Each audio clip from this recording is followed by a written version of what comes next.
Welcome to another episode of the 716 Sports Podcast, brought to you today by Fuccillo Toyota of Grand Island. Just a few days left to take advantage of a tire promotion that they are running at Fuccillo Toyota of Grand Island. October 31st, Halloween, which is next Sunday. Take advantage of this deal before the snow comes, especially if you're looking for snow tires. The current promotion, buy 3 tires, get the 4th for $1. Also, if you're in the market for a vehicle, new or used, head over to Fuccillo Toyota of Grand Island. Tell them the 716 Sports Podcast sent you. Probably won't give you anything for it, but tell them that we sent you anyway.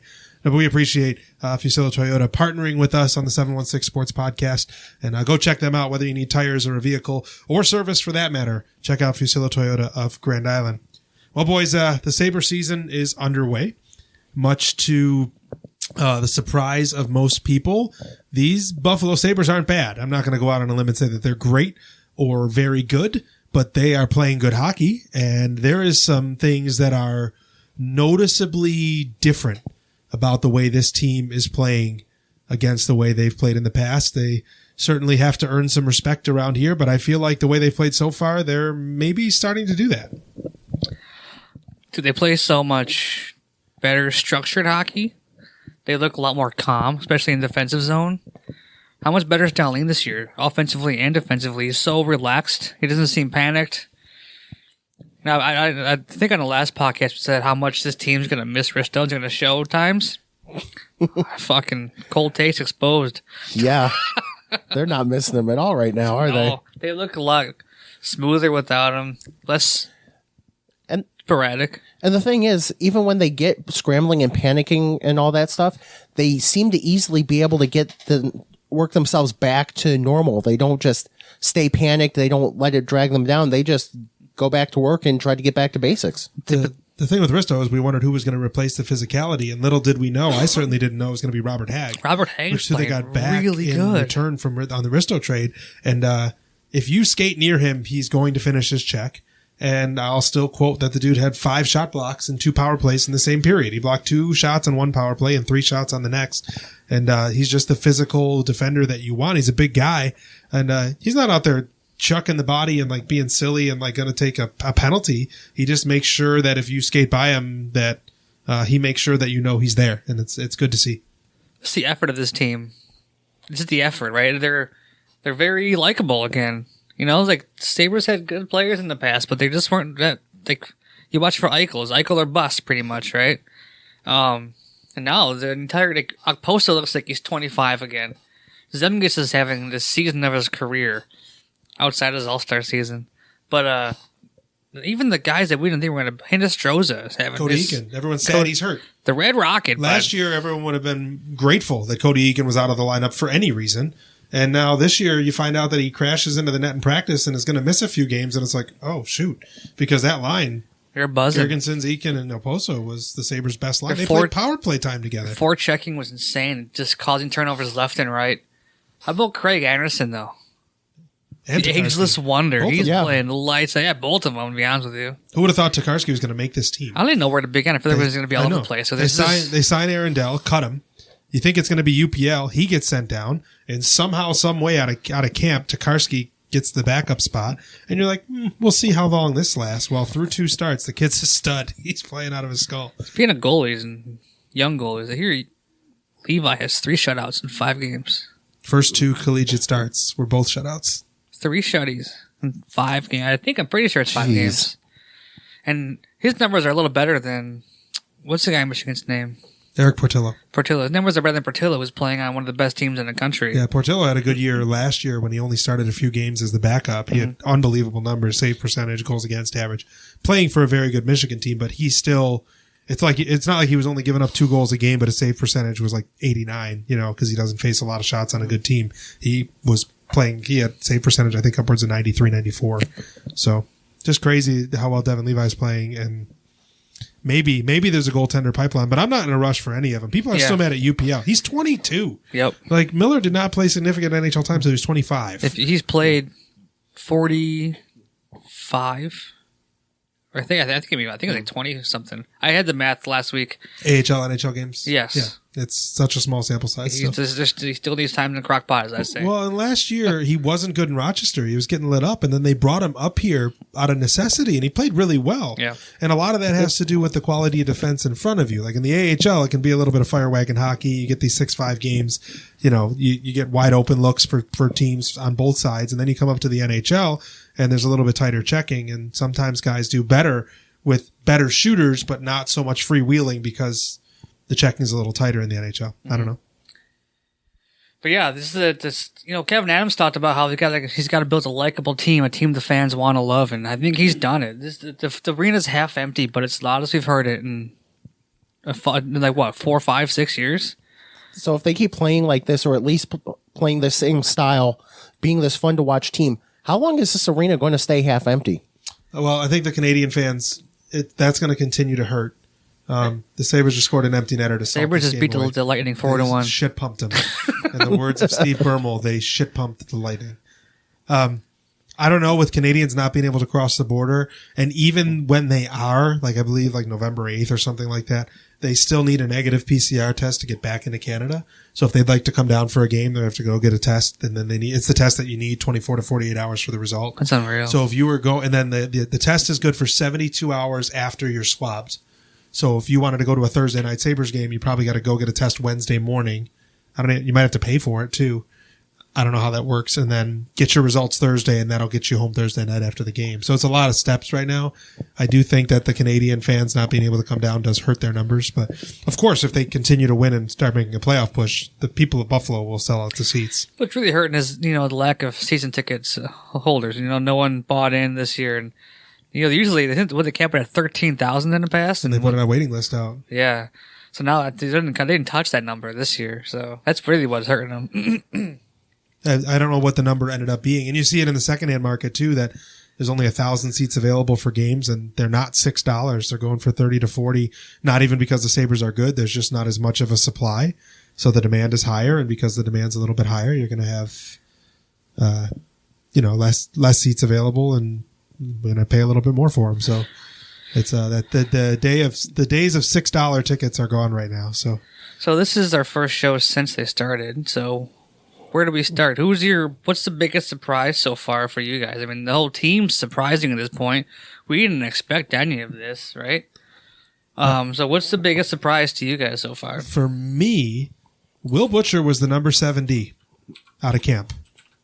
He was not in the top 6, right?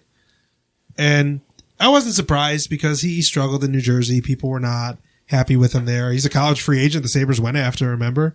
And his career in Jersey, Lindy didn't like him much. Let's just say that, because he used to play power play time. PK Subban's there, so you're going to get bumped down to the second power play, but he wasn't on Lindy's good side. So he's the number 7 defenseman. Game 1, Joker goes down.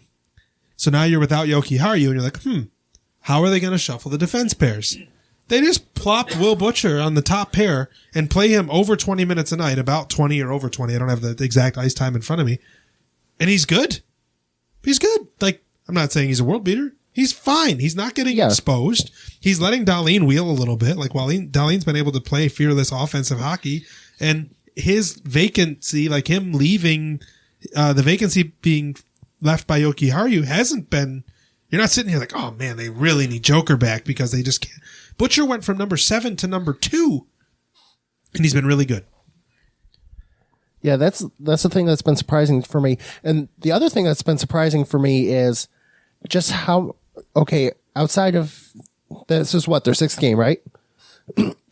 They have a game where they've had 6 goals, 5 goals, and 4 goals. It's surprising me that this team, I thought they were going to struggle to score, and I thought they were going to struggle mightily. And yeah, they have 2 games where they score 1 goal and 1 where they scored 2, but I'm surprised that they were able to put up these big numbers in goals without having a bona fide scorer on this team. At least somebody who's taken control in the past.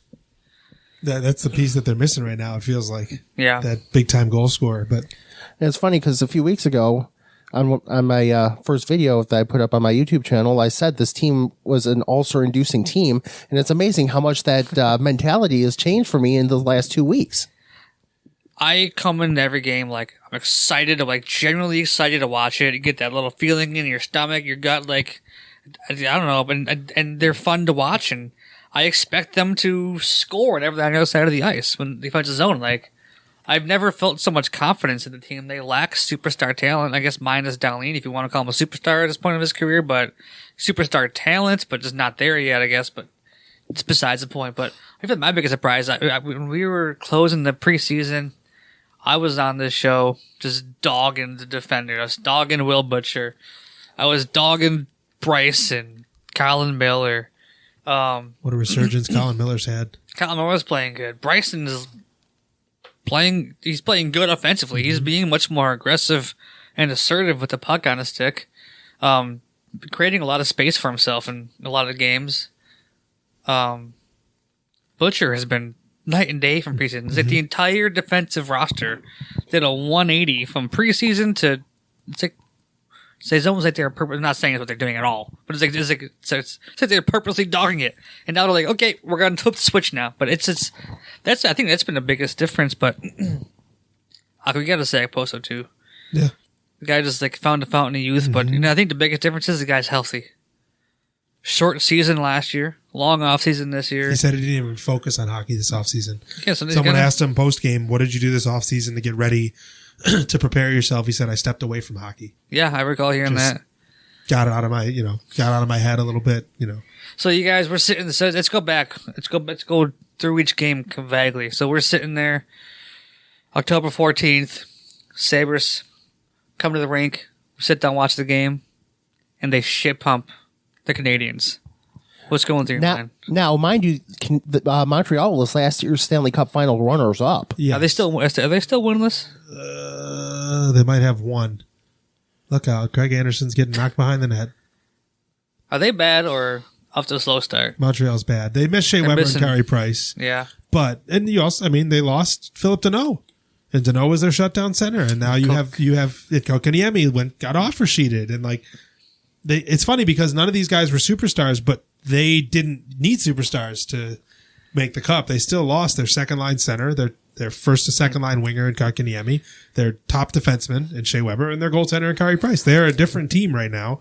So, but it was easy. Like Samuel Montembeault sucks. They waived him after that game. He got let go, and Montembeault was bad in Florida, and he's not good now. So you could look at that. They would have beaten Carey Price that game. yeah. Because there's nobody stopping, three of the goals they scored, no goaltender saving them, and they completely outplayed Montreal up and down the ice. Well, they straight dominated them. Now, where you're sitting there, you're thinking wow, this is a different Sabres team. They're really good, or you're thinking this is Montreal and they're missing a lot of players. I didn't know what to think, and then I read Oposo's. Gergis is out there with no stick, just soaking pucks in front of the net, no problem. Oh yeah, yeah. Sorry, we're live watching / calling this game. I didn't know what to think, honestly, and then I read Oposo's letter to the fans. Yeah. About how, Kevin Adams has said it so many times about how they have to earn the respect of the fans, and, Oposo's we're going to play fast, we're going to play with energy, we want to be fun, we know that we need to earn that, blah, blah, blah. And then it, all the light bulb went off, maybe this message is getting home to the whole team that, look, win or lose, boys, let it all hang out. Go for it. So I kind of bought in after game one, thinking it might be stupid too, but I think I kind of bought in after game one. Yeah, you're very apprehensive because it's just one game, but it's carried on. I always think about what I heard Paul Hamilton say on the radio one day is that I feel like this is going to be a team that's going to play well, but let teams hang around because they can't finish, can't score goals, and they're going to lose games due to a puck going off a skate or something goofy like that. And we started seeing that a bit in the second game with Arizona, where they were controlling almost the entire game. They were behind, came back from behind, ended up winning an OT. But I guess that's where you kind of first seen it. And we're seeing it a little bit more lately. But Arizona game. Controlled the game. Yep. And controlled the shot share. Mm-hmm. Had a much higher expected goals for, insane chances right in front of the net, just couldn't bury it. Malcolm played well for them, and then they came in a shootout. Tokarski was lights out in a shootout. Rutsalainen That would have moved by Ruotsalainen. Sweet backhand. Another guy that didn't make the cut initially, right? Or Correct. yeah. He slid into the lineup when Middlestat went down. And then you go to game. Yeah, first game of the season. We forgot to mention that Middlestat and Jokiharju both went down. First game. Mm-hmm. And then Two top pair defensemen and your top center. Yep. So we come off the high from Montreal, and we see the struggling to score, and we see Vancouver, a team with a little more talent, and I we're was kind of like, nervous. oh gosh, what's going to happen now? We're going to see what this team really is. 5 goals. I was driving downtown with my wife. We went to that game, and I said to her, I don't think they're going to win today. And my wife cannot stand the Sabres. She's not really a big hockey fan, so for her, she has no interest in giving them any of her energy, time, or because she can't stand how bad they've been and how just they haven't been able to figure it out. So we're driving down. I'm like, I think they'll play different though. And she just kind of rolls her eyes like, yeah, whatever. They'll play different. Like we haven't heard that before. And I'm like, Vancouver's a good team. You're catching them on an East Coast swing. Maybe well, you talked about the panic at the very open of the podcast, Mike, you talked about them not panicking. And, Vancouver came out and controlled the first 8 minutes of that game. They scored early. Right out in front, Bo Horak got a deflection, and it kind of took the wind out of any sails. Everybody in the room, building, whatever. And they score early, and they are absolutely taking play to Buffalo. And then Buffalo woke up. Oposo comes down, wires a shot past Demko. wasn't a good shot. Demko should have saved it. It was a great shot. Sorry, it wasn't a good goal for Demko to give up. But Oposo beats him short side. But then Vancouver scores again, and it's 2-1 Vancouver after the first, and I'm still kind of like, well, they're playing okay. Vancouver looks good though. This is a good team. They look pretty good for most of that period. Vancouver looked like dog shit the rest of the game. Yeah. Buffalo came out the second period, got it to 2-2, and it's like, well, I'm glad. I said to my wife after the second period, I'm glad they got one because they deserved it. They played well enough. They deserved a goal. I'm glad they got one, but still reserving any confidence whatsoever. They come out in the third and absolutely mollywopped them. They outshot them 42-28 or something. They scored 3 goals in the third. They just came out, and any chance that Vancouver had of coming back was quelled because Buffalo played so well. And that was one of the best games I've ever seen Rasmus Dahlin play. He's good. He was insane. And he missed most of the second period because he needed a zipper. He was just, the puck was at a string for him all night long, just making crazy moves. I don't know. The guy was insane. He makes the game look so easy. I feel like it's underappreciated for that reason because he sees the game so slow, and everything he does is super insane. But he makes it look so easy, and that's a sign of a great player. Something that makes things look easy. I think that's why he's so underappreciated. He doesn't score a ton, but it's gonna come when he matures into his body. He's already seen it a bit. This dude is gonna be a top-notch talent in the league. It's harder for him to produce points in the back end. He's not as big a body as Brent Burns. He's not a talented team as Brent Burns, but the points are going to come for him one day. But he's going to be super insane. And the thing is, with a player like Dahlin, he looks like he's not out there giving much effort, but it's because he makes it look so easy. He's playing well, but he makes it look so easy. It's like you said, the game is slowing down for him. The game is so slow for him. But anyway, so back to the start of the schedule. So we're still in this weird territory with the Sabres, right? They're 5-1 to the Canadiens. You see them come down to earth against the Coyotes, but then they go 5 goals against Vancouver, a good team. And then we got Boston, and you're like, okay, this is a real fucking test. Let's see what happens. They lose 4-1. But again, a game that the score does not show how the game went, right? If Allmark didn't have the puck luck that he had in that game, some of the pucks just kind of hit him, luckily. It's a much different game. The 5-hole that goes off his left ankle. The Sabres were all over them for the first 2 periods, right? 2 posts. Yeah, 2 posts. A couple saves that just, that one by Cousins where it kind of came to the slot, fired it backhand, went through Allmark's legs when he was down, but just happened to hit his back leg. His left ankle is hooked behind him. Just a couple weird saves like that. He got kind of lucky. There's one, they don't know how it didn't go in, but a game that they hung in and they could have won if they could just finish. Right? You're starting to, so even that game they lost 4-1. They didn't look bad at all. And the third period was, there's a the team full of grizzly vets, right? And they just locked it down. Mm-hmm. So they didn't look great in the third period because they're playing such a team, an older team that knows how to win and knows how to lock down a game. And knows And how to that's score. what happened. Yeah. The perfection line. I mean, Oh, they were- Pasternak in the slot. It's over. Like, it doesn't matter. Like, Buffalo controls 3 straight minutes of play on the forecheck, has all the puck possession. Puck goes behind the net. Marchand pokes it to Bergeron or vice versa. Bergeron pokes it to Marchand off the stick of, who was it behind the net that had the turnover? Might have even been Dahlin. Just It was, pokes I think it. it was Miller. That sounds right. Pokes it away from Miller. Puck finds Marchand out in front to Pasternak one-timer. It sucks because the Sabres control 3 minutes of play. Boston control 3 seconds of play. Yeah. And you're picking the puck out of your net And because that's they're just that good. Boston has players to finish. And when they had the chances, they finished. That was the only difference in the game. Yeah. Sabres had so many good chances. And then again, the next game against the Devils, the one they lost, they played great that game. I watched the whole game. They looked tired. And I can't even They say I looked blame them. tired, By but the they third had- period, they were out of gas. That Dawes guy he played an insane game. Yeah, he did. He was no slouch. I thought that guy's got some potential. He made some big saves for the Devils. Some biggies. Sabres had a lot of good chances. But the Sabres I don't think they're an anomaly. I think they're really a team that's figuring out, gelling together, buying into the system. I feel like you see the culture changing in front of your eyes. You'd have never seen this effort before out of them. They're in condition. They're playing hard in front of. They've played mostly home games so far. They're playing hard for the fans. Every game they're center ice, shooting their sticks to the crowd. That's the cool thing. I really think you're starting to see the culture around the team change in front of you, not just by words of Ralph Kruger. We all Or bought Kevin this. Adams, for that We all matter. bought the snake oil from Ralph Kruger. I mean, he was a motivator. I listened to some of those videos, and I wasn't on board with the hiring at first, but I heard him talk. It's like, I fucking love this guy. But that was just words. I didn't see there's any action behind it, but you're seeing it Well- now. I think Donnie Granado has got this thing figured out. Well, don't forget what Granado said when they let Kruger go and named him the interim head coach last year.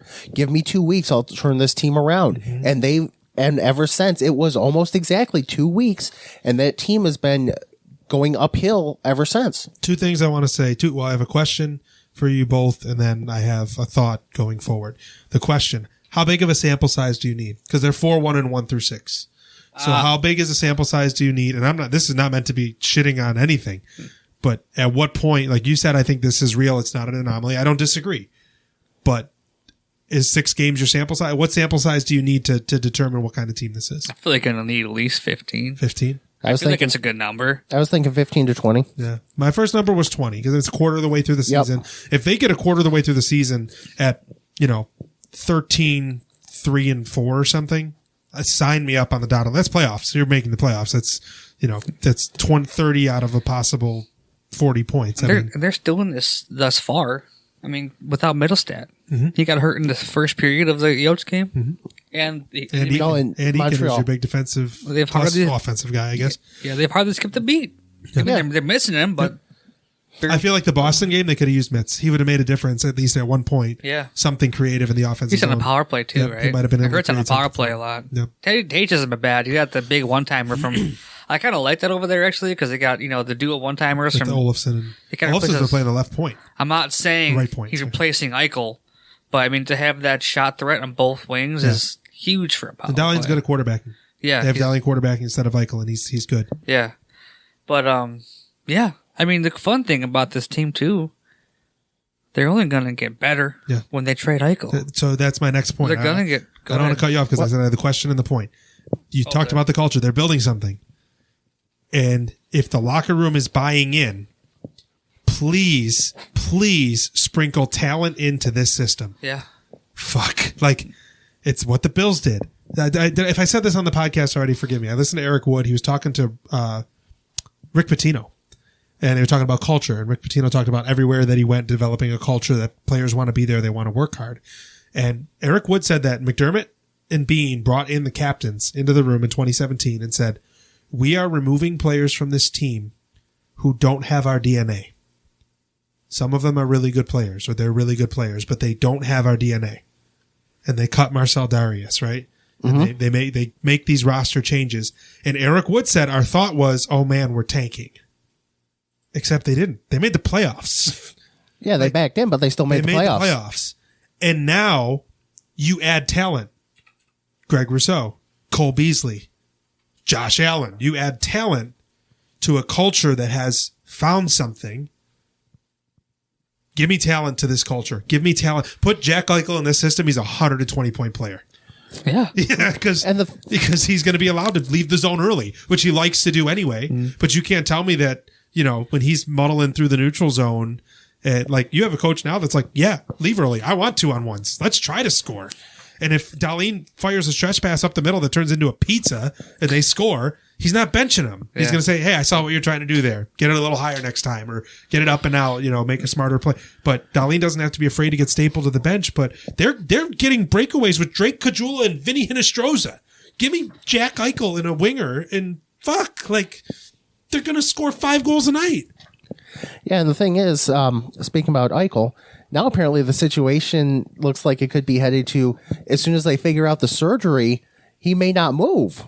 They may not move him. Yep. Well, so the tweet from Emily Kaplan was, now that the trade talks have quieted, they've collected a bunch of doctors that agree with the surgery, and they want to push the surgery. And only way I read that tweet, I got shit for this on Twitter, but the way it read was like, let me get the surgery, and I'll come back. Mm-hmm. That's how it read, right? I'm not a dummy. 100%. I asked 5 people personally, I agree. including you. I agree. It's all I read. Maybe it's our rose-colored glasses, but that's what I read. But yeah, it's like this team is Eichel away from being at least taking that next step that we've been waiting for 10 years. Trade him and get a goal scorer and a prospect or something. I mean, I just want, and they have cap space now, so you could yell at me, you can tweet at me. I hope they're in the playoff picture comfortably come the deadline because they're buyers and not sellers, and that could be real fun. Eichel's a fun player to watch, right? I love Eichel. I mean, great assault now. We'll see how that goes, but I love the player, right? I don't know, at this point, I've accepted the loss of him, and I'd almost prefer the multiple pieces over having a $10 million player. I prefer the depth and the maneuverability than being, I just feel like the way the team is set up now, there's depth throughout almost. And they're just missing I guess they're missing the talented wingers. I'd rather take the 2 pieces with old power coming in, and Jack Quinn and JJ Peterka, than just have the one $10 million, I'm the guy. Mm-hmm. I like the team thing going on right now. It's like, I would not reject him, but I feel like I would almost prefer the multiple good pieces to have the old 05, 06 Sabres. There wasn't the superstar. There was this talent throughout. They had 4 lines there was a threat. You talked about the depth, and they tried to say last year they didn't number the lines. It was bullshit.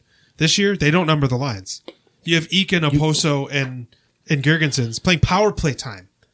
And then you have them playing big offensive zone start time. You're giving them offensive zone starts because they're good. But Eakin might be your best defensive forward, and Girgensons is a decent 2-way player. And on the penalty kill, they don't roll out 2 guys and then 2 other guys. They roll out sometimes 8 different forwards in one penalty kill.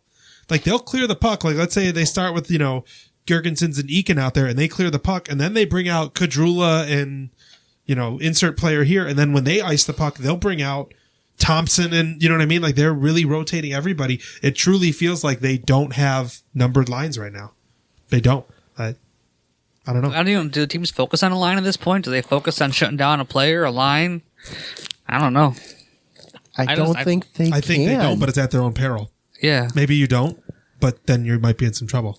Because if you're going to let Oposo walk in and shoot, apparently he's going to beat your goalie short side. And if you're going to let Girgensons stand in front of the net untouched, like in that Vancouver game, the game-winning goal. Or no, that was Skinner's, the game-winning goal. But the tying goal, Girgensons, he was standing in front of the net. He could have swung his stick over his head like a helicopter, not hit a single human being. And they just left him there, and Oposo wires it, and he deflects it in. It's at your own demise if you don't respect all 4 lines right now. I feel like the year off and rehabbing a lower body injury that he had, I feel like did Girgensons good. He looks faster. He said he loves hockey more than ever because he didn't get to play for a year. And as cheesy as that is, it sounds like such the bullshit thing to say. It's important. I mean, when you play, when you're doing this every day, when you're strapping the pads on 5 out of 7 days of the week, I mean, it gets annoying. It gets monotonous. It gets, sometimes you gotta find a reason to fall back in love with it. It's your job. It's no longer, I mean, I could find it being cumbersome to an extent when you're doing it for, when you're doing it on a and you've been team. losing every year of your career. That doesn't help. I've been saying for a few seasons now on this podcast, I was on that weird fence. Like, I kind of want you just to get everybody off this team that was part of those tank teams.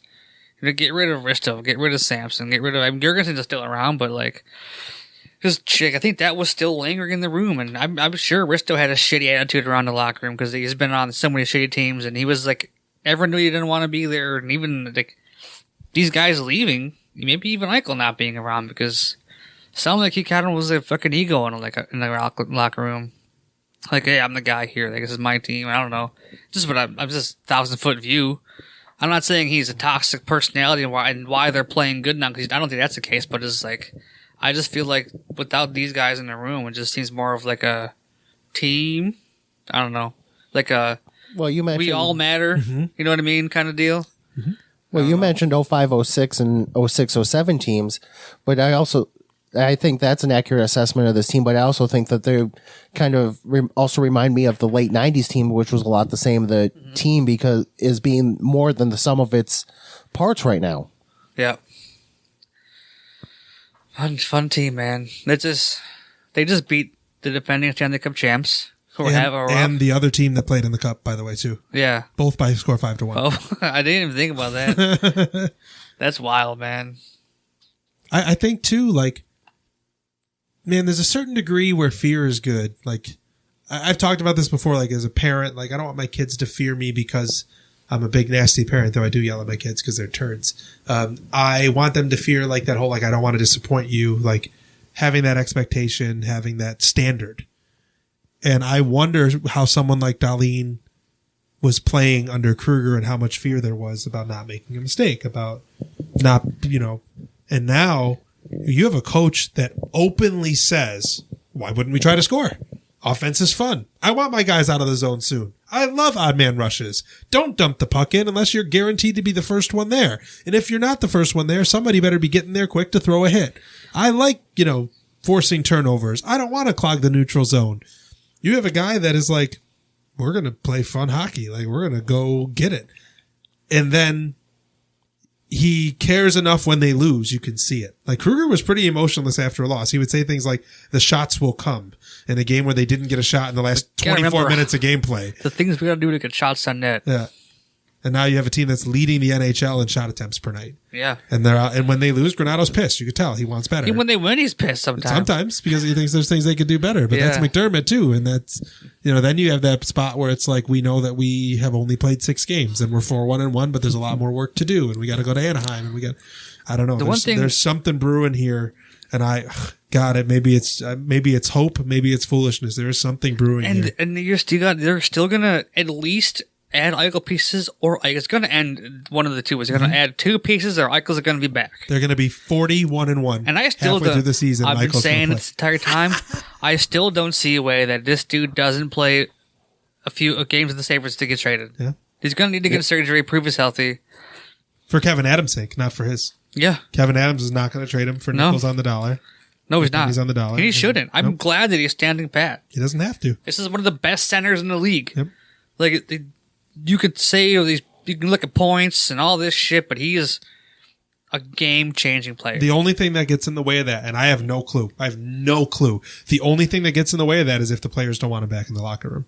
Yeah, we don't know that. We have no knowledge. I feel like it's a thing that Adams would do. It sounds like he's the way when he talked about how they address Eichel thing with the team multiple times. It sounds like I feel like he would maybe address the team or at least the leadership. He would sit down with like post-Americans and ask them, get a feel before he just like brought that back into the room. Jeremy Roenick was on After the Whistle with Andrew Peters and Craig Rivet, and he said that he knows of a player, he wouldn't say his name, who has told the Sharks management that Evander Kane's not welcome back in the locker room. Oh, yeah? Yeah. That's crazy. So, I mean, Kane's done so many things wrong, whether guilty or not. He's been accused of a lot of things. Where there's smoke, there's fire, and there are fucking billows of smoke going on out of that dude's ears.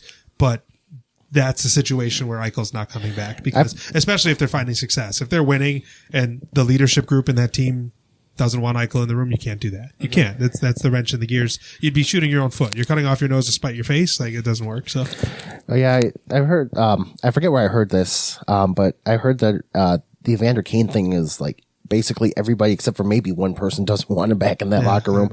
But I also saw somebody joke around about trading Evander Kane to Buffalo. He's a good player. Yeah, been there, done that though. That's not a suggestion I want him here, but he's a good player. He was good when he was here. He was good. He led San Jose in scoring last year. Did you see the graphic? Huh? He was the leading scorer for San Jose last year. Oh, And they did a preseason game and they ran a graphic and they listed the leading scorer as Timo Meyer. Oh, Or really? whoever was second. It was either Timo That's Meyer or Logan crazy. Couture. They just act like he didn't exist, which they It's kind of the same as doing with Eichel right they now. literally act like he doesn't exist. Didn't Like, enter him in the opening night. he led the team in goals, assists, and then obviously points, and they act like he didn't exist. Which, Sabres are currently 4th in the league. it's pretty good. But I want to go back to the Kruger thing. You talk about Kruger and his, what he's doing here. But the one thing I really learned about Kruger towards the last back end of his tenure, I really started to see how he was like, this is my system and that's it, and not doing it. And if you're not playing it, I'm benching you. You saw how Dahlin was afraid to do Dahlin stuff, and you kind of saw it with Skinner, how he was playing Skinner the fourth line. But it's just kind of, I liken it to like someone buying a super sharp pocket knife and then immediately going outside and fucking just scraping it up on the sidewalk and dulling it. You're taking, you have these tools and you're not allowing them to do what they're supposed to do. Or, like Dahlin, you're not letting him be what makes him a great player, right? Like, don't do what you're good at. Do this instead. Or, Do what I tell you. Do the most basic shit you could think of, right? Like, don't do any of this nifty moves you can do. Just get it, pass it, shoot it on that. It's kind of what he was doing with all. You see with Taylor Hall, scored 1 goal here, 2 goals here. I forget what it was. 2. Eichel was hurt, scored 2 goals. Skinner didn't score with him, but he just was not allowing players to do what made them unique, what got them to the NHL. Just taking players and dull them down, right? And that's why you see the big differences from Kruger to Granato. He's letting players play their game. What makes them good? What makes them special? And you're seeing it. The right? opposite of square peg, round hole. Yeah. Let's find out what shape you are and plug you in the right way. Yeah. Someone like Colin Miller just gets a resurgence because he's being used correctly. Mm-hmm. I'm beginning to think that Ralph Kruger would be one of those people that finds mayonnaise spicy. What the fuck? But seriously, how I don't understand how, and this is just thinking back on it and looking back on it now. I don't understand how Kruger was so attached to a system when it's obvious you had talent in the room that would work for a more high tempo, opened up game, and he wanted to play his system, which seemed to slow everybody down. I'm not even going to say it was a bad system because he might be right. Like the system that he wanted to run might have been the best system in the NHL, but if you don't have the players But it doesn't fit the players. Right. It just doesn't like. It wasn't even to get the puck deep, get it to the point, and shoot on net. That's all they were doing. Yeah. So they and went if you're to Colin Miller, it's hit the shin pads, not Yeah. even get it on net. Hit the shin pads in front of the net. It's Rex Ryan's 3-4 defense when Yes. you have Mario Williams at Yes. outside linebacker. Correct. Like there's something to be said. I love the idea. Like I love the idea of a 3-4 defense because you Yes, never know where that but fourth you gotta rusher is coming have- from. If you don't have 4 stud linebackers, Right. and then all you're going to do is you're just going to disenfranchise your best defensive player because you're dropping him into coverage. Like I get it. Like, hey Mario, if you drop into coverage, they're never going to see that coming. And yeah, coach, because it's the fucking dumbest thing you could do. You're right. They're never going to see that coming. But also, it's just gross misconduct on your part to. Yeah, I get it. Like it's almost I don't know. So far, 6 games through, Olofsson leads the team with 6 points, 4 goals, 2 assists. Only 1 on the power play, I think. Yeah, what's going on? Yeah. He needs to Second in the step that team up. is Zemgus Girgensons, 2 goals, 3 assists in 6 games.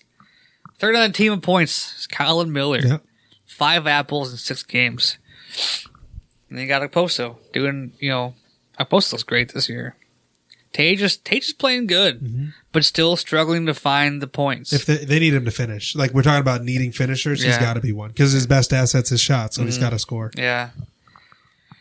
I feel like there was a situation during the Devils game where he got in tight. The puck got in tight on him, and you can tell he was just too big. He had his the long reach of his stick kind of really made it hard for him to pull a shot off, and he was dead rights in the slot. But the way just because the stick was so big, and the way he had to pull it in slowed him down, and the guy got the stick on him from behind, and it was. But yeah, I don't know. He loves scoring. That goal he scored against Vancouver. Everyone loves scoring. But I think it's more of a monkey off the back celly. I know you're talking about it. It's Sure, like a he monkey was at the back celly. fired up Yeah. about that goal, and it's like there's some guys like Ovechkin has scored 9,000 goals, and every goal he celebrates like it's his first and last ever because he loves scoring, and I felt like Tage loved scoring that goal more than most, and he's a key part of this, and it's so hard to judge even what the team will be because their number one center's been on the shelf since game one. Not that Cousins hasn't filled in nicely, and he's another guy that's got to find some points, but he plays noticeably every night. You notice how well Cousins has played, and like I said, if Mitz comes in, and I mean if Mitz comes in and scores 50 points this year, that's huge. That's going to be a big difference for them. So Yeah. I don't know. They're doing it the right way. Like the way they're winning games, the way they're playing hockey, the way that they're doing it the right way. They're not winning games 2-1 on a night that their goalie makes 45 saves, like Michael Hauser's game last year.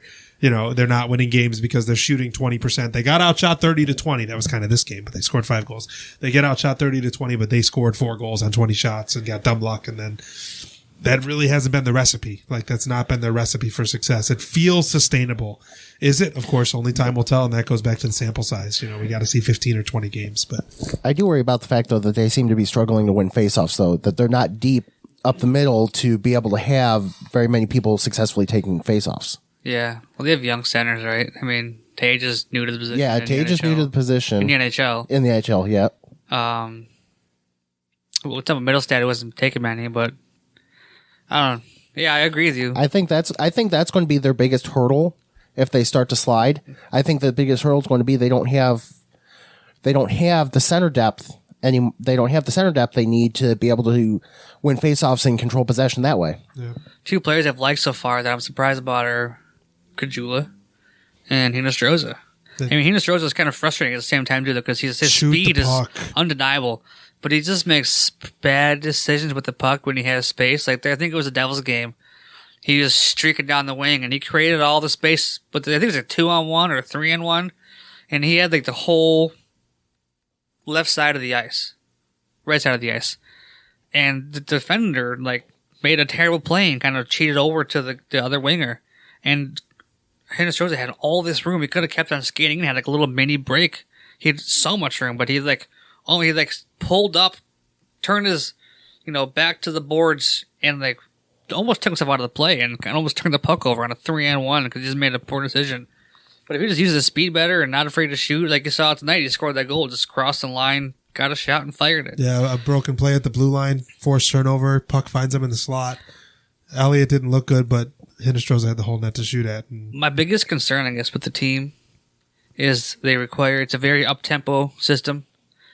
I'm worried about back-to-back games, and I'm just worried about them keeping it up. It requires a lot of energy, right? A lot of body maintenance. So if they can keep up the tempo and the pace and don't have many off nights, they're going to be hard to beat. But they look conditioned. They didn't look in good condition under Kruger, but they look like they're in shape. But if they can keep this up and stay, not have flat games due to lack of energy, they'll be all right. And tonight's game was the third game in 4 nights. Yep. So it is one of those stretches where they have a lot of games in very little rest time. The team speed is noticeable though.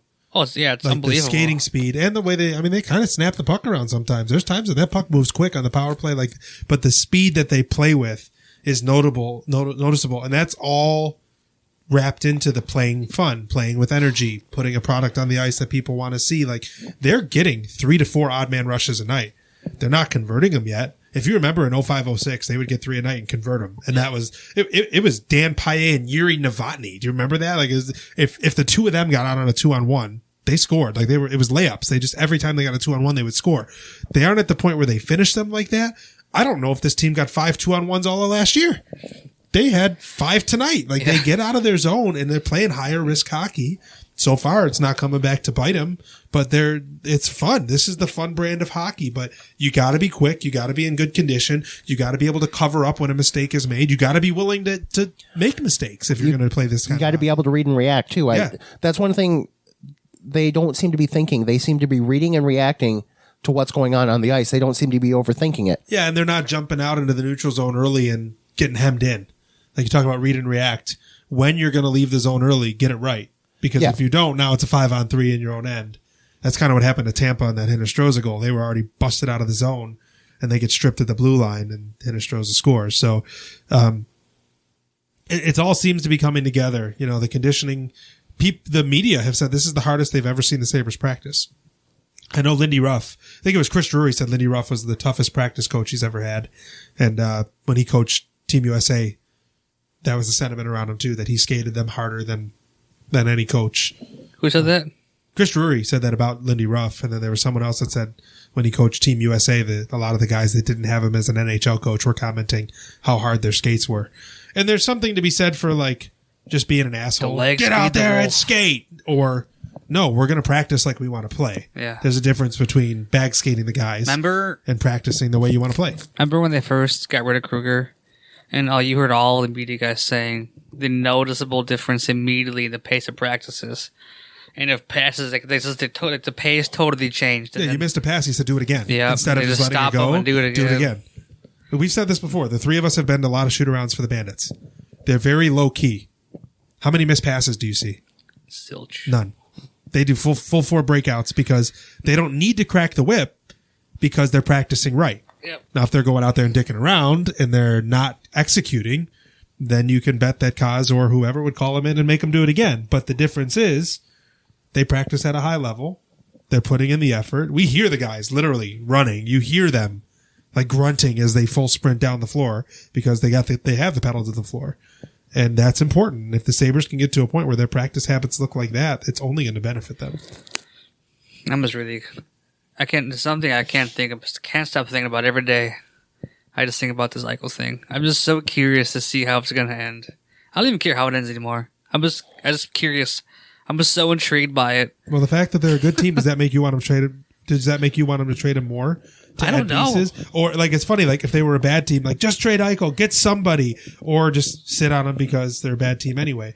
I feel like because they're a good team, we want more parts.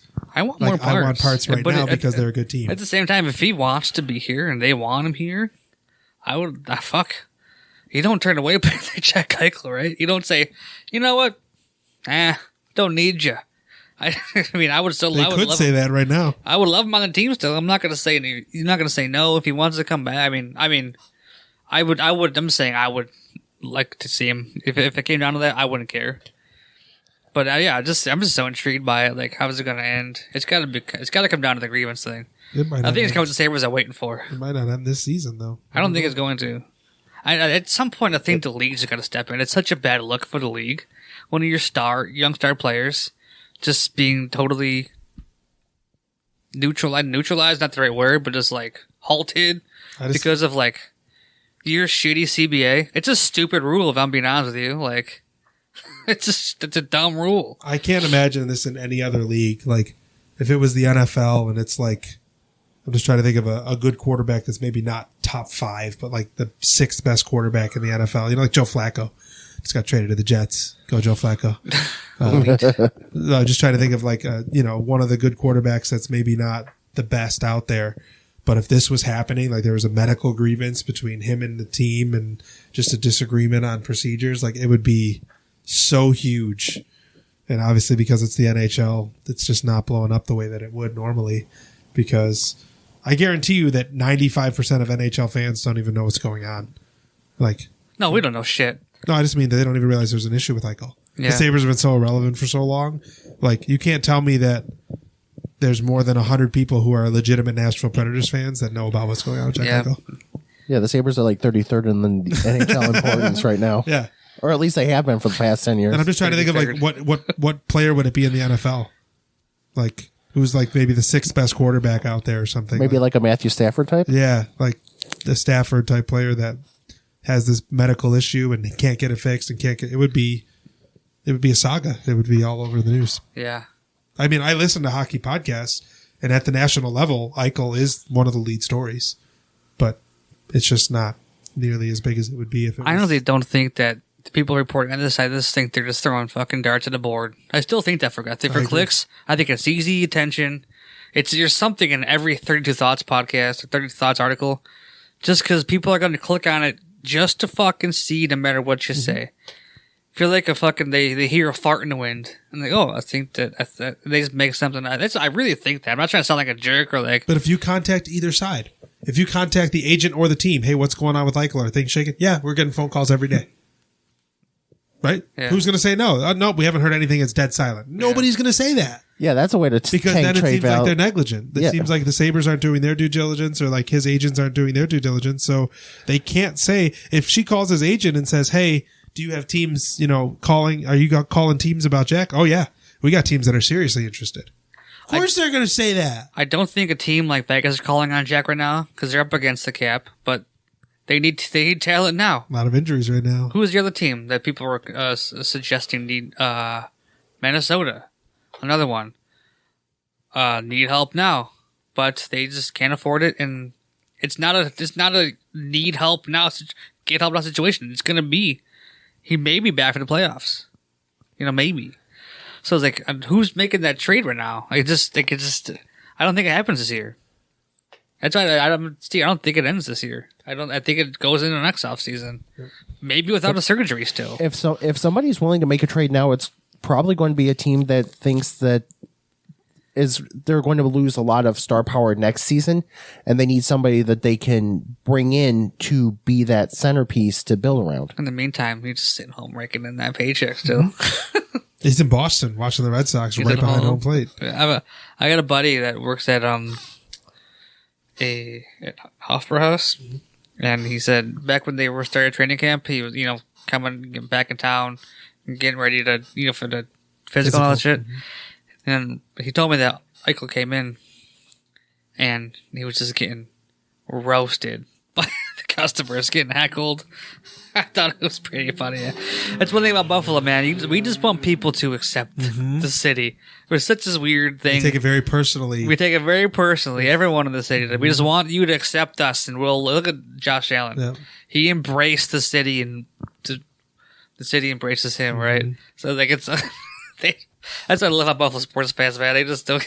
I think it's hilarious. You ready for this? What? Granado said he had a message for the Sabres before the third period started. He felt that they needed to respond, and they were giving Tampa Bay too much respect. There you go. Well, message received. Well, that's a period that came in up. They got 3 shots on goal in the second period, and scored on 1, and we're winning 2-1. And Granado says, "Hey, you're giving these clowns too much respect." It sounds like a Herb Brooks fucking scene, right? It's Tonight like we stay with them. Yeah. Tonight we skate with them. These guys are good, Tonight but we're we better. knocked them dead. That's pretty good. They responded well. It worked. They looked good in the third period. Yeah, they scored the 1 goal and that got up 3-1, and then the 2 empty netters. I mean, if you're the Sabres in the locker room right now, what are you thinking? You're like, dude, we just beat the defending cup champs. We're top in. of the world. Like, I mean, and as they should. I mean, confidence is a beautiful thing. When you play with even a little bit of confidence, the way you play is completely different. I mean, and for them, there's nothing's going to give you more confidence than winning a few games. And now you go out and now you go play a very beatable Ducks team. Kings have been good, but you can beat the Kings, and they actually spaced out their West Coast trip for them. Look at that, Ducks on Thursday and then Kings Sunday, so they get some time in SoCal. Wow, and then they go up. Then they travel up the coast. They're traveling north up the coast. Yeah. Well, San Jose is playing very well. San Jose is like the Sabres of the West. No one thought they'd be any good, and they're absolutely crushing teams. And Seattle stinks. So, well, sometimes they do, sometimes they don't. But Seattle has not been great so far this year. Sometimes they be good, sometimes they be shit. Well, rack up some points. They could easily take all 4 of these. They could take all 4. I feel this sounds pretty cocky. They could. I didn't say they're going to. I think they will. They could take all 4, and roadies really bring the boys together. So it's their first roadie. Let's see. The first long road trip. Let's see if Mitz makes the trip. Let's see if Joker makes the trip.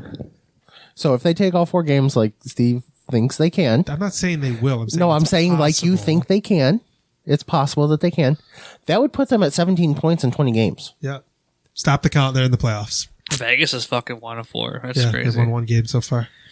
Seattle. But they're also without Stone and Pacioretty. And Tuck. Tuck, yeah.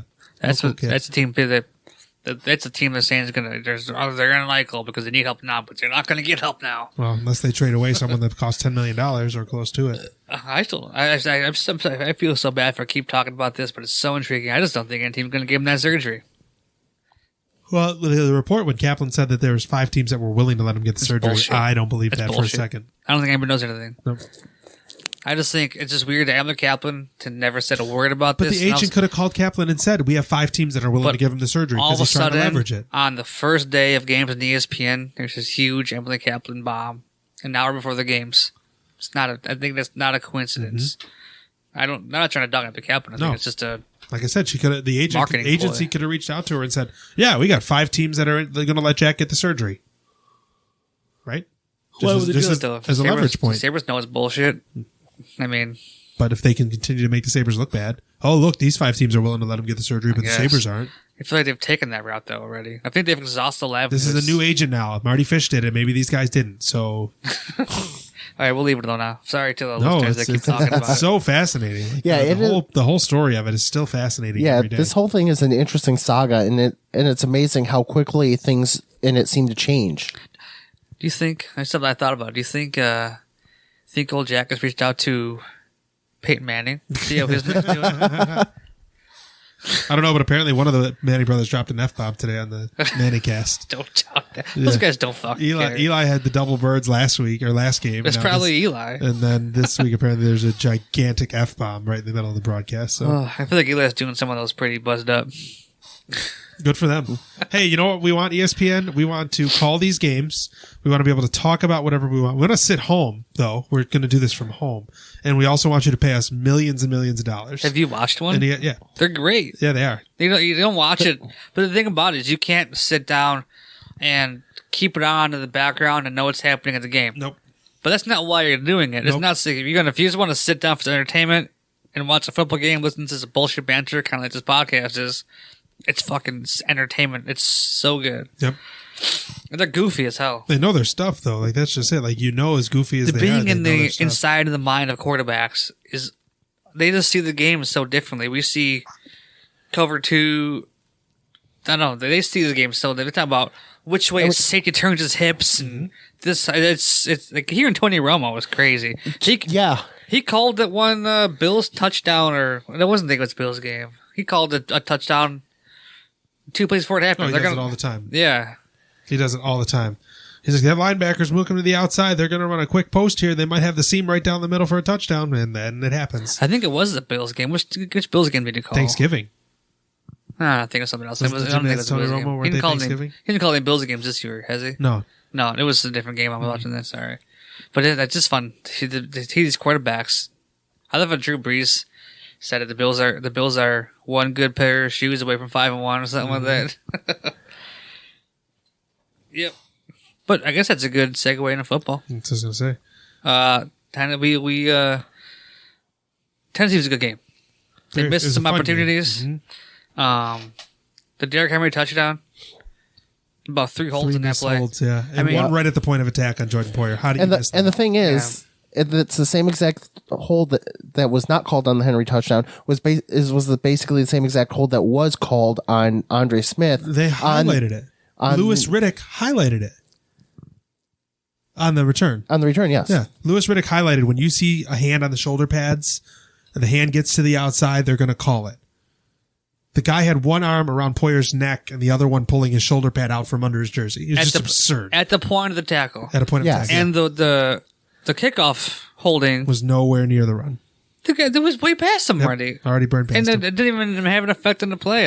It shouldn't have happened. Right. Still a hold, but it shouldn't. It wasn't nearly as egregious as the one on Poyer. Nope. I'm not sure Trey Poyer White didn't pulled back.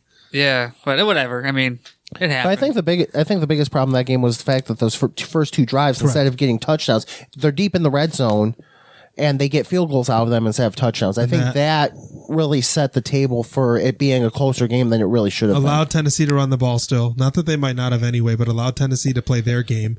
And what really pissed me off is that Tennessee was able to pass the ball so well. Tannehill was the most sacked quarterback in the NFL. They didn't sack him once. And every time he threw the ball to A.J. Brown, he caught it. And I was just like... Yeah, they didn't even get great pressure on him. And the hard play action, when they would run hard play action to Derrick Henry, that would work and A.J. Brown would be open. And I wasn't mad because you have to respect Derrick Henry. He's running all over you. Except They didn't run play action, and the Bills still couldn't cover A.J. Brown. And A.J. Brown's a great player, but come on now. Every time he dragged over the middle, he was open. Every time. And it was maddening because Tannehill just picked the Bills apart from back there. I don't have any issue with them going for it on 4th and 1 because Tennessee had scored on 6 straight drives. The defense ghosted the team. The offense, as you said, Mike, I think the bigger sin the offense committed was not scoring touchdowns early. I thought they actually played pretty well for the most part. As the game went on, they moved the ball. They had their way. They did not have an issue moving the ball at all game.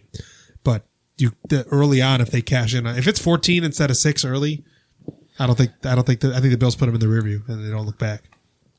But shoulda, woulda, coulda. I think that kind of takes Derrick Henry a little bit out of the game, especially in some spots, and forces Tannehill to make plays and maybe the Bills know defense. Yeah. In a position where the Bills defense knows it's coming and their pass rushes and has their ears pinned back. Seems that the Bills tend to struggle in the red zone early in games, though. They don't have the problem late in games. Do you feel like it's almost like a complacency thing? Like, they know they're going to get down there again multiple times. Like, yeah, we can afford to, I think it's just a complacency. They kind of like, they're lackluster until like, holy shit, we got to fucking tighten it up. But I don't know. It's just I am of the mind that the play calling inside the 10 sometimes confuses me. I want Allen rolling right on an RPO every time. Yeah. Because it never doesn't work. Yeah, it's never not so worked. Successful, yeah. When he rolls right, if the linebackers cheat down to him, he throws it over their heads to Dawson Knox or someone leaking behind them just in that second layer. I'm not saying the back of the end zone. Someone just drags across the line of scrimmage. And the second that the linebacker attacks Allen, he pops it over him. If they don't, he's your best runner inside the 10-yard line, and it's not close. Zach Moss is good. He's a bruiser. He can hit somebody. He always says he makes people make business decisions. Allen is a better runner inside the 10-yard line than Zach Moss. Get him moving to the right. Let him have an RPO every time. Every time. It means the offensive line doesn't have to protect him as much. It means that they get to activate motion and have flood patterns to the right every time. It's never not worked. It's never not worked. Yeah. I don't know. Instead, on 3rd down, Allen boots left and doesn't really have the option to throw it because he's facing the wrong way. Almost makes a fucking Superman move to get that 1st down. That was almost so heroic. They got the call right that he was a half a yard short, but damn, I wish he wasn't. Because then if that happens or he doesn't slip on 4th and 1, we're talking about a win. There's no doubt about it. But get him rolling right. Like, I just want him rolling right every time. I watched the game with Mike.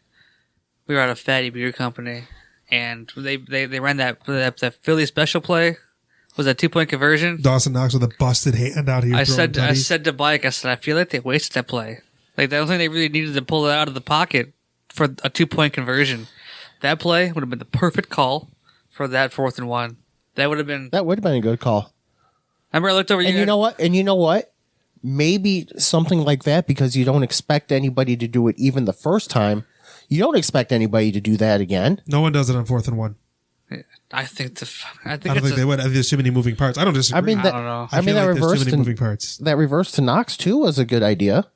The one that got called back on the Sanders hold. Yes. Yeah. Yep. Some weird holds. The refereeing has been so weird this year. It's kind of like the NHL with that cross check on Chernik when Stamkos fucking put a shoulder into his face on Cousins. That's the least that they're going to hunker down on cross checking this year, and they did for the first 2 games of the season, the first 2 days, and they just totally abandoned it. The Brad Marchand hitting Darlene in the corner. You see that? It was like a boarding. Yeah. That was a fucking. This is terrible. It's not that it's dirty per se, but it's dangerous. It should have been a boarding call. It's a shitty play by Marchand, in my opinion. Actually, it was kind of dirty. And then he had the fucking audacity to talk shit to him as he skated to the bench. Well, that's just typical Marchand. But it was a cross check from the side / behind. But they're going to crack down on cross checks this year, though. That's what I'm saying. The officiating these fucking sports is so weird. But we got the Dolphins. Dolphins are a mess. Tua balled out on Sunday, and they lost. Yeah. So he finally figured out that he needs to throw the ball to Mike Gesicki a lot. He's fucking good. He's so good. That was who Fitzy used to almost beat the Bills. And Ryan Shaheen, both tight ends, because the Bills couldn't cover tight ends last year. But Gesicki had a very strong game. Gesicki gets a touchdown to give the Dolphins a lead with, 1:45 to go. And my wife right away goes, gave him too much time, left Matt Ryan too much time. And I'm like, yeah, and they only need a field goal. And they got Young Hoku, who is perfect on the year so far, by the way. And in true Falcons fashion, they really tried.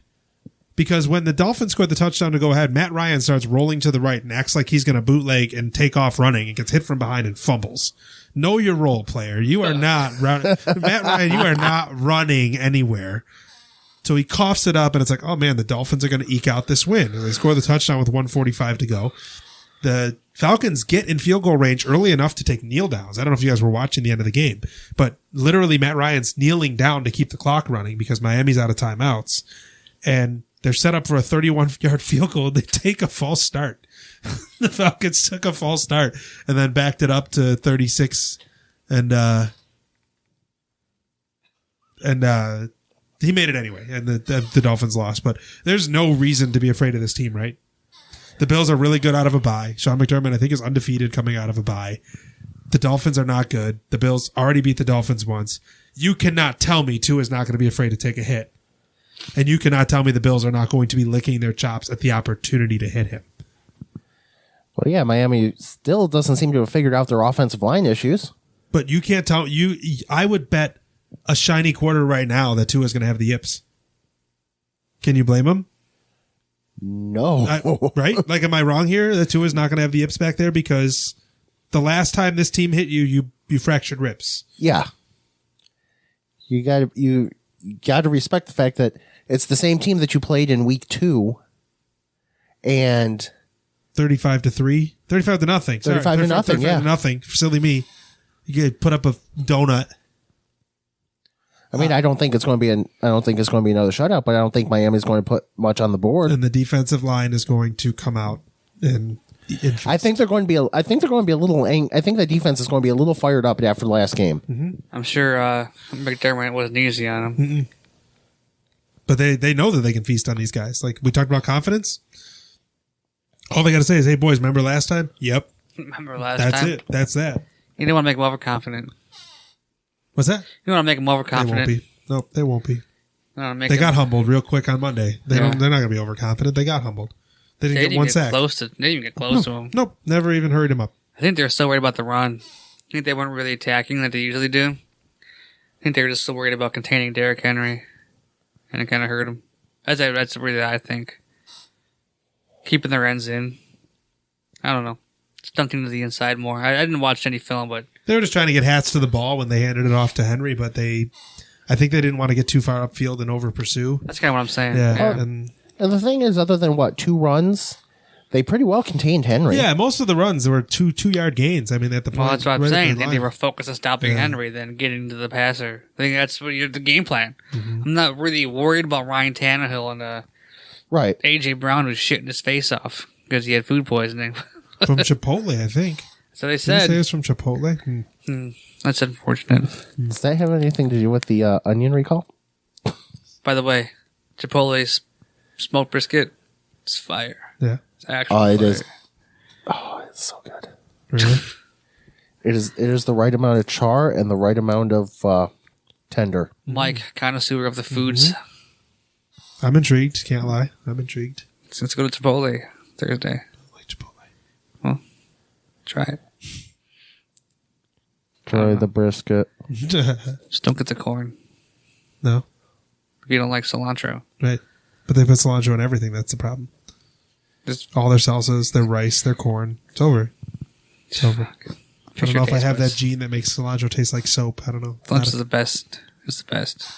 Anyways, I don't have much else to talk about. No, the Bills are going to win by 1 million. We don't even need to talk about that. Yeah, it's not going to be a game Sunday. I would bet.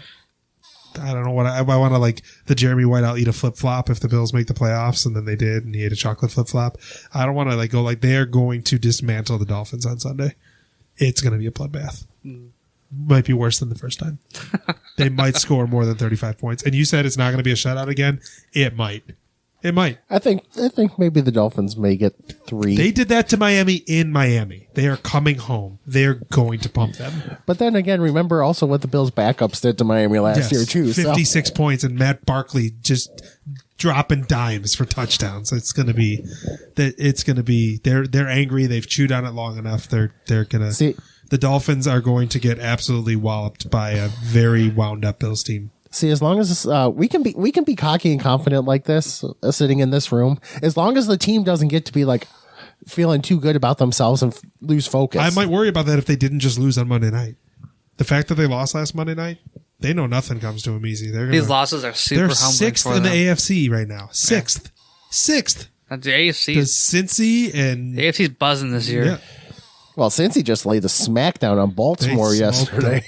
The Chargers, Cincy. Who else is above Buffalo? Hey, what place are the Chiefs in the AFC? 11th. That's weird. I think they're last in their division. I mean, at least too. the Chiefs don't have a losing record. Oh, that's right. They Andy do. Reid said Mahomes is going to play next week. Of course. And how is he going to? He's got to go with the protocol. I'll give it to Chad Henne. Oh, They I thought said you he said about cleared- based on performance. Sorry, he cleared concussion protocol on Yeah. the sidelines. Did he? Yeah. Yeah. So How? that's what I was just couldn't going even to fucking say. stand The guy up. had physically had birds around his helmet when he fucking stood when up. I saw that hit, I thought there were two ways that he could be injured, both the head and his leg, either his knee or his ankle, because of the way he was hauled down. I was immediately worried about a neck issue. Remember when Crosby had the concussion and it was tied to his neck, a nerve in his neck, and he missed almost a full season? Yeah. That's what I was worried about right away because he looked like a Pez dispenser. Yeah. His chest was flat on the ground and his forehead was facing the sky. It was ugly. So you see that hit and how his neck reacted. Then you look at how Eichel got hurt. How the fuck does that happen? How's that not a penalty either? Hey, we need to protect quarterbacks. You touch them in the shin, they're throwing a flag. That wasn't you on fucking purpose. He came in for a hit on a quarterback that was already going down, and I'm not saying it was on purpose. It doesn't have to be. Fucking Ed Oliver gets pushed into what's his name's legs, and they called a penalty on it. Mahomes. Was it Mahomes? Yeah, that's right. It was the Sunday night game in Yeah. Kansas City. Yeah. Yeah, he got pushed in and hit him below the knee, and they threw a flag. Meanwhile, Mahomes ends up picking his head up off the ground, and they're like, "Oh, that's not a penalty."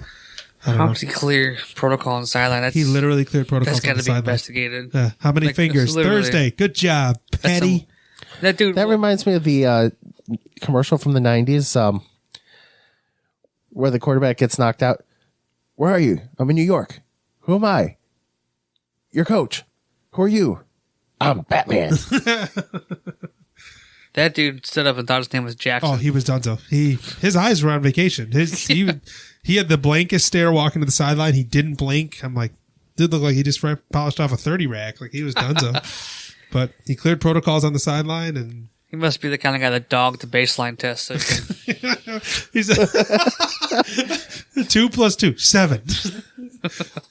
And then on the sideline, 2 + 2, 7. Well, that's what he said in the baseline test. So looks good to me. Sign him off. he Vince Young'd it. Yep. That took me a second. Anyways, Bills win in a landslide. Sabres win 3 out of 4 on the West Coast trip. I'll take it. I say they win 3 out of 4, but they lose 1 in OT. So Oh, they you- take the point. So you're saying 7 out of 8 points. Yeah. Sounds good to me. Sign OT. me. That's a- OT against the Sharks. Okay. Yeah, I can buy that. Sounds good to me. Thanks for listening. We appreciate you guys tuning in. It was fun to talk Sabres, and it wasn't all dreary. It was good. It's fun. It was all Fun because the Sabres are good and fun. So thanks again to Fuccillo Toyota of Grand Island. Remember to check out that promotion. If you need tires, winter is coming, which is a bummer, but winter's on its way. If you need tires, snow tires, new tires for any reason, the promotion runs until October 31st. Buy 3 tires, get 1 free.